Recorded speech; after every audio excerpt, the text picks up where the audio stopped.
Hi friends, കുറച്ച് നാരങ്ങ വാങ്ങിച്ചിട്ടുണ്ടായിരുന്നു കേട്ടോ. നമ്മൾ ചാക്കോടെ എടുത്ത നാരങ്ങയൊക്കെ തീർന്നു. അപ്പോൾ കുറച്ച് കടക്കാർ വിളിച്ചിട്ടുണ്ടായിരുന്നു അച്ചാറിന് വേണ്ടിയിട്ട്. അപ്പോൾ പ്രത്യേകം ഒരു 5 കിലോ നാരങ്ങ വാങ്ങിച്ചിട്ടുണ്ടായിരുന്നു കേട്ടോ. മാങ്ങ വാങ്ങിച്ച് അച്ചാറിട്ട് മാറ്റിയിട്ടുണ്ട്. അപ്പോൾ നാരങ്ങയും കൂടി ഇനി അച്ചാറിടാനുണ്ട്. അപ്പോൾ ഇത് പെട്ടെന്ന് ഇടാൻ പറ്റില്ല, ഇതിന് വാട്ടിയെടുക്കണം. വാട്ടിയെടുത്ത് അതിൻ്റെ കയ്പ്പ് കളഞ്ഞതിന് ശേഷം ഞാൻ ചില സമയത്ത് അങ്ങനെ കേട്ടോ, അങ്ങനെ ചെയ്യും, വാട്ടിയെടുക്കും. കുറച്ചൊക്കെ നാരങ്ങയുള്ളെങ്കിൽ അത് മൊത്തത്തിലിട്ടിട്ട് വെള്ളം തിളപ്പിച്ച് വെള്ളത്തിലിട്ട് നന്നായിട്ട് പുഴുങ്ങിയെടുത്തിട്ട് അപ്പോൾ അതിൻ്റെ കയ്പ്പ് പോകും. അതിന് ശേഷം കട്ട് ചെയ്ത് ഉപ്പും മഞ്ഞൾപ്പൊടി ഇട്ട് 2-3 ദിവസം വച്ചിരുന്നിട്ട് നന്നായിട്ട് ഉപ്പ് പിടിച്ച് അഴുകിയതിന് ശേഷമാണ് അച്ചാറിട്ട് കൊടുക്കുന്നത്. നല്ല ടേസ്റ്റാണ് കേട്ടോ. അങ്ങനെ അച്ചാറിടുമ്പോഴത്തേക്ക് നമ്മളൊന്ന് നാരങ്ങ തിളപ്പിച്ചിട്ട് കട്ട് ചെയ്ത് നമ്മൾ അച്ചാറിട്ടാൽ നല്ല ടേസ്റ്റാണ് കേട്ടോ. പച്ചയ്ക്ക് അരിഞ്ഞിടുന്നതിനേക്കാൾ നല്ല ടേസ്റ്റാണ് അങ്ങനെ ഇടുന്നത്. അപ്പോൾ ഞാൻ അങ്ങനെ ഇടുന്നത് കൊണ്ടൊക്കെയാണ് എൻ്റെ അച്ചാറിന് ഇത്രയും ആൾക്കാർ ചോദിച്ച് വരുന്നത് കേട്ടോ.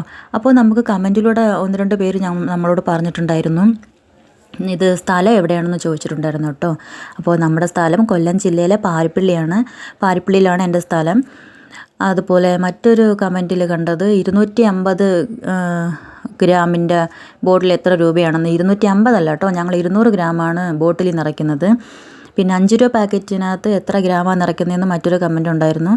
അപ്പോൾ 5 രൂപ പാക്കറ്റിൽ ഞങ്ങൾ നിറയ്ക്കുന്നത് 30 ഗ്രാമാണ് കേട്ടോ. 30 ഗ്രാം, പിന്നെ ഒരു 5-6 അധികത്തിനൊക്കെ കൊടുക്കും. അതുപോലെ 200 ഗ്രാമിൻ്റെ ബോട്ടിലായിരുന്നെങ്കിൽ കറക്റ്റ് 200 അല്ല, ഒരു 210 അതിനകത്ത് നിൽക്കത്തക്ക രീതിയിലാണ് ഞങ്ങൾ ചെയ്യാറുള്ളത്. എല്ലാത്തിനും ഞങ്ങൾ കറക്റ്റ് തൂക്കമല്ല, കുറച്ച് അധികമൊക്കെ ചേർക്കാറുണ്ട് കേട്ടോ. അങ്ങനെയാണ് ഞങ്ങൾ ചെയ്യാറുള്ളത്. അപ്പോൾ ഒരു കമൻറ്റ് കണ്ടിരുന്നു, ഈ ബോട്ടിൽ 5 രൂപ പാക്കറ്റിൻ്റെ കവറൊക്കെ എവിടെ നിന്നാണ് വാങ്ങുന്നതെന്ന്. ഞങ്ങൾ കൊല്ലം ജില്ലയിലെ ചിന്നക്കടയിൽ നിന്നാണ് കേട്ടോ. അവിടെ കമ്പോളമുണ്ട്, അവിടെ നിന്നാണ് വാങ്ങുന്നത്. നല്ല വിലക്കുറവാണ്. മറ്റൊരു സ്ഥലം എന്ന് പറഞ്ഞാൽ കൊല്ലം കൊട്ടിയമാണ് കേട്ടോ. ഞങ്ങൾക്കിവിടെ അടുത്ത് കൊട്ടിയമാണ്. അപ്പോൾ ഞങ്ങൾ കൊട്ടിയത്തു നിന്നാണ് ഏറ്റവും കൂടുതലും വാങ്ങുന്നത്. തങ്കം ട്രേഡേഴ്സ് എന്നാണ് കടയുടെ പേര് കേട്ടോ.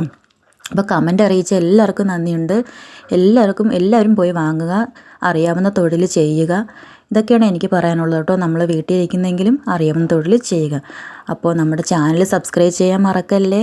അപ്പോൾ എല്ലാവർക്കും നല്ലൊരു ദിവസം ആശംസിക്കുകയാണ്. ബായ്.